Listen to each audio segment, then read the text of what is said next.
ہجرت نبوی صلی اللہ علیہ وآلہ وسلم اسلام کی تاریخ کا وہ عظیم اور روشن باب ہے جو صبر، قربانی، توکل اور وفاداری کی بے مثال تصویر پیش کرتا ہے۔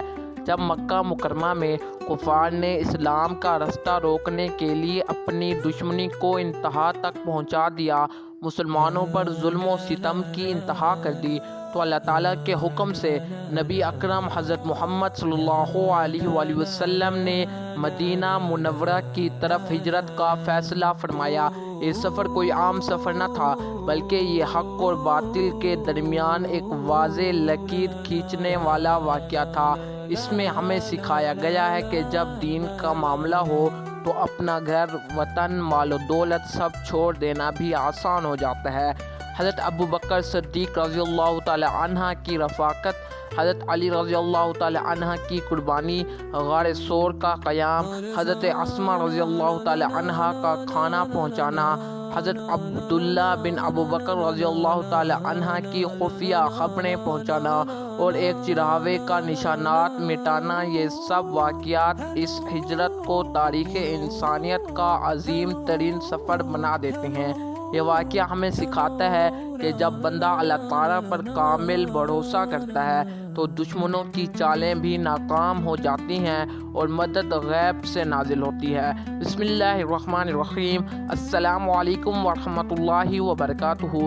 جب مکہ مکرمہ میں اسلام کی دعوت پھیلنے لگی تو کفار قریش کو خطرہ محسوس ہونے لگا۔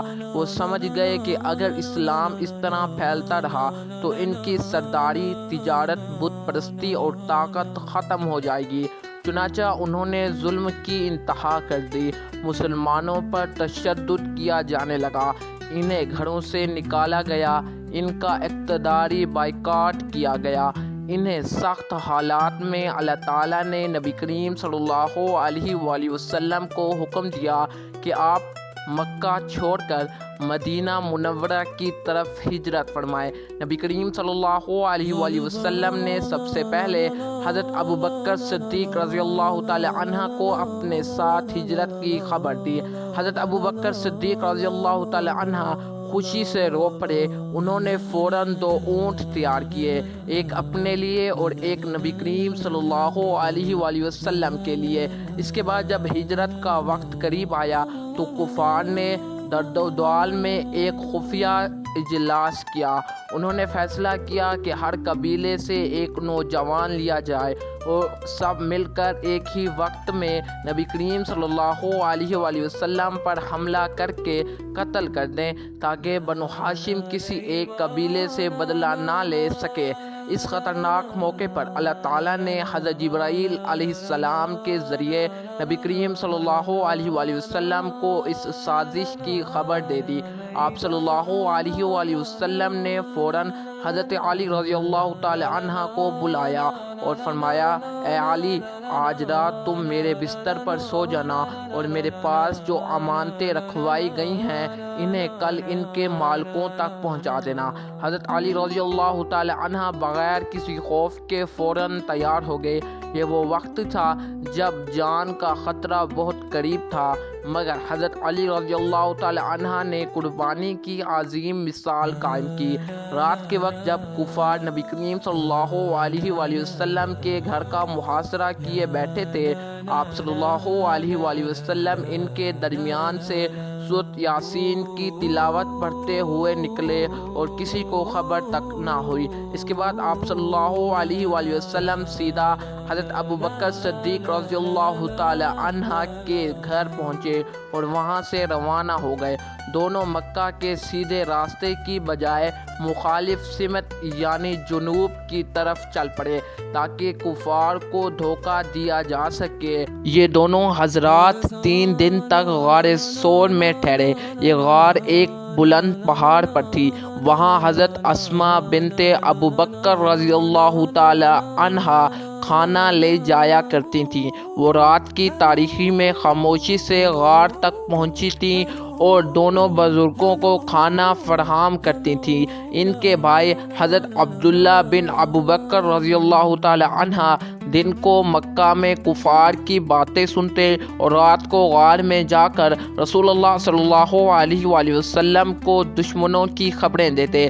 ایک چڑھاوا حضرت عامر بن فہیم اپنی بکریاں غار کے راستے پر چلایا کرتے تھے تاکہ قدموں کے نشانات مٹ جائیں۔ ایک موقع پر کفار غار کے بالکل منہ تک پہنچ گئے تھے۔ حضرت ابو بکر صدیق رضی اللہ تعالی عنہ گھبرا گئے اور عرض کیا، یا اللہ، یا رسول اللہ صلی اللہ علیہ وآلہ وسلم، اگر یہ لوگ اپنے قدموں کی طرف دیکھ لیں تو ہمیں دیکھ لیں گے۔ اس موقع پر نبی کریم صلی اللہ علیہ وآلہ وسلم نے فرمایا، غم نہ کرو، اللہ تعالیٰ ہمارے ساتھ ہے۔ اسی وقت اللہ تعالیٰ کے حکم سے غار کے منہ پر مکڑی نے جالا بنا دیا اور کبوتری نے گھونسلہ بنا لیا۔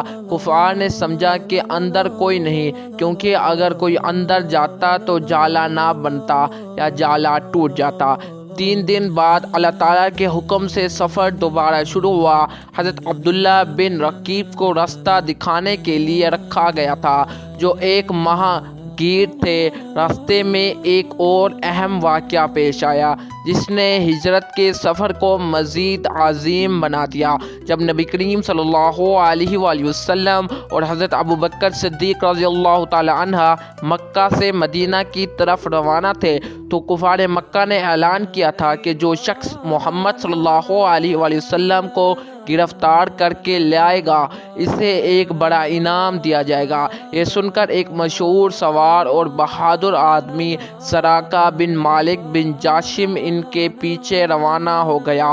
سراقہ بن جاشم حملہ اور نبی کریم صلی اللہ علیہ وآلہ وسلم کے قریب پہنچ گیا۔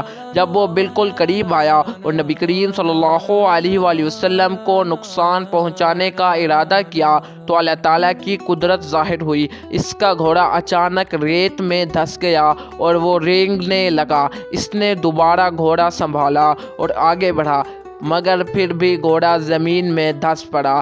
اس نے تیسری بار کوشش کی لیکن گھوڑا پھر بھی نہ رکا اور وہ پھر سے زمین پر دھس گیا۔ سراقہ یہ دیکھ کر خوف زدہ ہو گیا اور سمجھ گیا کہ یہ اللہ تعالیٰ کی طرف سے ایک معجزہ ہے۔ اس نے فوراً نبی کریم صلی اللہ علیہ وآلہ وسلم سے معافی مانگی اور کہا، اے محمد صلی اللہ علیہ وآلہ وسلم، میں آپ کو نقصان نہیں پہنچاؤں گا، مجھے مان دے دیں۔ نبی کریم صلی اللہ علیہ وآلہ وسلم نے اسے امان دے دی اور دعا کی۔ سراقہ بن جاشم بن مالک واپس چلا گیا اور راستے میں آنے والے دوسرے لوگوں کو بہانہ بنا کر واپس موڑتا رہا تاکہ کوئی اور نبی کریم صلی اللہ علیہ وآلہ وسلم تک نہ پہنچ سکے۔ بعد میں یہی سراقہ بن جاشم مسلمان ہو گیا اور اسلام کی برکت سے عزت والا مقام حاصل کیا۔ یہ قافلہ سمندر کے قریب والے راستے سے مدینہ منورہ کی طرف روانہ ہوا۔ راستے میں ایک مشرک سراقہ بن مالک نے انہیں پکڑنے کی کوشش کی مگر ہر بار اس کا گھوڑا ریت میں دھس جاتا۔ آخرکار اس نے معافی مانگی اور واپسی کا راستہ پکڑ لیا۔ راستے میں جہاں جہاں قیام کیا گیا وہاں لوگوں کو اسلام کی دعوت دی گئی۔ آخرکار جب قبائل کے مقام پر پہنچے تو مسلمانوں نے خوشی سے استقبال کیا۔ یہاں چند دن قیام فرمائے گئے تاکہ مسجد قباء کی بنیاد رکھی جا سکے۔ مدینہ منورہ کی طرف روانہ ہوئے۔ جب نبی کریم صلی اللہ علیہ وآلہ وسلم مدینہ پہنچے تو بچے، بوڑھے، نوجوان سب سڑکوں پر کھڑے تھے۔ ہر طرف خوشی کے نعرے تھے اور درود و سلام کی صدائیں بلند ہو رہی تھیں۔ انصار نے بڑھ چڑھ کر اس مہاجرین کی مدد کا وعدہ کیا۔ یہ وہ لمحات تھے جب اسلام کو ایک محفوظ اور مضبوط مرکز مل گیا۔ حضرت علی رضی اللہ تعالی عنہ نے بعد میں تمام امانتیں ان کے مالکوں کو واپس کیں اور پھر خود مدینہ منورہ آ کر رسول اللہ صلی اللہ علیہ وآلہ وسلم سے مہلک ہو گئے۔ اس طرح ہجرت کا عظیم باب مکمل ہوا اور اسلام کی تاریخ نے ایک نیا دور شروع کیا۔ ہجرت نبوی صلی اللہ علیہ وآلہ وسلم صرف صرف ایک شہر سے دوسرے شہر کا سفر نہیں تھا، بلکہ یہ ایمان، یقین، قربانی، صبر اور اللہ تعالیٰ پر توکل کا کامل بھروسہ کی ایک عظیم داستان تھی۔ اس واقعے میں ہمیں یہ سبق ملتا ہے کہ جب اللہ تعالیٰ کا حکم آ جائے تو مشکلات خود بخود آسانی میں بدل جاتی ہیں۔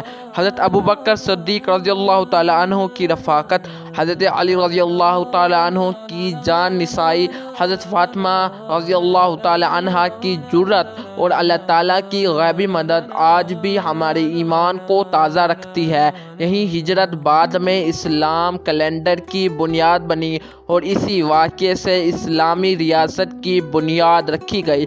ہمیں چاہیے کہ ہم اس واقعے سے سبق لیتے ہوئے صبر، استقامت اور توکل کو اپنی زندگی کا حصہ بنا لیں۔ امید کرتا ہوں آپ کو ہماری یہ ویڈیو اچھی لگی ہو۔ اگر آپ پہلی دفعہ ہمارے چینل پہ آئے ہیں تو کائنڈلی اس کو سبسکرائب کر لیں تاکہ ہر آنے والی ویڈیو کا نوٹیفیکیشن آپ تک لازمی پہنچتا رہے۔ آپ اپنا خیال رکھیے گا، تب تک کے لیے اللہ حافظ۔